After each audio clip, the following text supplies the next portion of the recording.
Global philanthropy is transforming the landscape of giving, breaking boundaries to address issues that know no borders.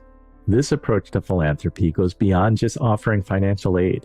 It's about strategic, impactful action on a global scale, from alleviating poverty to enhancing global health initiatives. The uniqueness of global philanthropy lies in its challenges and rewards. Navigating through various cultural contexts and legal frameworks, it requires a nuanced understanding of diverse global needs. However, the impact is profound. By addressing universal challenges, it fosters international cooperation and amplifies the effects of philanthropic efforts.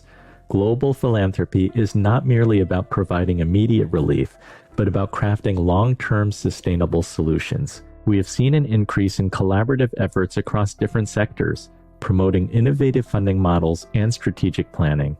At its core, global philanthropy is about creating a broader, more significant impact. It's a visionary approach aiming to build a more connected and empathetic world through targeted, meaningful contributions across nations. Tony, you spoke about the need for educational philanthropy and bringing people together so beautifully. How do you feel about global philanthropy in addressing worldwide challenges and also fostering global unity? I mean, my heart goes to, I would love to create a global philanthropy passport. Because, in today's world, we've created so many barriers for philanthropists, but also for people, for companies to be able to enable those kind of charitable givings and making a global impact. So, part of my daydreaming was, what if we were to be able to create this global philanthropic passport where people can really, really make a difference. Not only because they have the financial means, but also they have the education and they have the strategies, they have the plans, and they have the ideas that can really make a change within the countries needed. Now, we have a lot of third countries development with a lot of problems. And what I see, it's happening for so many years now. We shift problems from west into east and from south into north and all of that. But a lot of it is not really being solved properly. But now with some of the clients that I work, we're looking into, how do we recycle better? We're looking at how do we, able to work together in a way that it's more sustainable and in a way that actually promotes global philanthropy.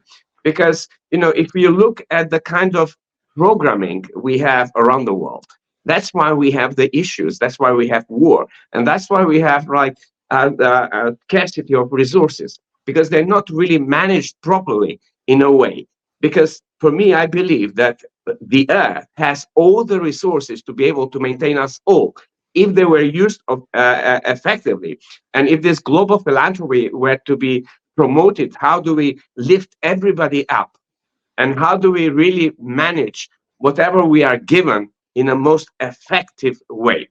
And the universal exchange of empathy and service, it is what cultivates this global community dedicated to impactful but also progressive and sustainable change. I love the idea of the global philanthropy passport. Maybe it's a way to gamify because people will be eager to get their stamps. I think it would be amazing, Andy. Right? More people would be able to go freely, because nowadays you have so many limits around visas and this and that, and you go to immigration and they treat you like a criminal, although you are making a difference somewhere. So I think a global philanthropic passport would be amazing. That would be amazing. Wendy, how does Impact 100 address global challenges through its philanthropic model? I think one of the things we all have to be careful of is believing that we have a solution to what can be very complex and multi-layered problems. So, the way Impact 100 works, we've got, 9 chapters in Australia, one with a few more launching in New Zealand, one in the UK, and the rest are here. And so part of the secret sauce, if you will, is that it's local people who not only understand the local problems, but they also know the stakeholders that have to be involved, the nuances of correcting it. I think when it comes to making a global difference, there are lots of things that we can do. Whether you consider yourself sort of an expert philanthropist or whether you're someone who just has a heart to be helpful. But the first thing is to be prepared to give and be prepared to listen and understand. There are so many stories I hear of well-meaning people who go to try to help, and what they're doing doesn't, because they don't really understand the whole picture. And so in our eagerness to do good, we need to make sure that we take the time to truly understand and be helpful after listening, and then suggest what we might do. And sometimes the wealthier you are, the harder it is to not just go in and fix it, go in and tell people. It takes a great amount of fortitude, I think, discipline, to sort of sit back and say, I believe that the water shortage would be solved by doing X, but tell me if you agree. And I think that doing it in partnership with these other countries and other communities, so that there's local buy-in as well as outside funding and buy-in, I think that would really make lasting change. But I'm all in on the philanthropy passport, Tony. So when you get that going, I'm with you. I'm trying. I already coached certain prime ministers, and I'm putting the idea in their heads. That's good. You get it going. Great advice, Wendy. Vicky, what challenges and opportunities do you see in expanding animal welfare, for example, philanthropy across borders? Yeah, I mean, to Wendy's point, which is a really good point, it's every country is different and while factory farming is ubiquitous around the world, ways to tackle it vary in countries. So we started the Open Wing Alliance at the Humane League, and it's bringing together member organizations from around the world. We have over 100 members in over 6 continents. And they're small groups typically that are starting this work in country, supporting our global campaigns, because we do campaigns against global companies, huge companies that you can imagine, like McDonald's, for instance.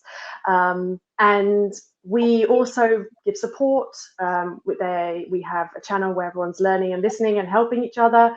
And we give grants. So we give grants to these groups in different countries to do the work. And when you think about philanthropy and animals, typically that money goes to cats, dogs, donkeys, not typically farm animals, even though 70 billion are factory farmed every year, and the number is colossal. And so these groups in other countries, they also don't necessarily have the resources. They've been working as volunteers, and this is a way to help really build up the momentum of advocates around the world on a global scale by taking money from the US and funneling it out into other countries. But to Wendy's point, with groups in those countries that know the local culture and understand the best way to campaign in their country, they'll be most effective. Yeah, there are many, many layers and variables at work. Dr. Pietro, what is your focus? Is it more regional, or is there a component to making global health more effective and impactful? I echo what Wendy said earlier.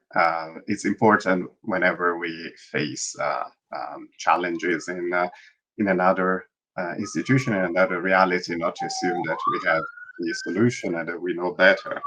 And the importance of listening and understanding what's really going on in their reality, but also learning from each other. There is a lot. I was thinking while I was listening to all of you, there are a lot of realities where, for example, healthcare organizations support international aid work, individuals that travel the globe and provide, for example, surgery for charity for a period of time. But sometimes we forget that we can also learn a lot from other realities. I'll give an example.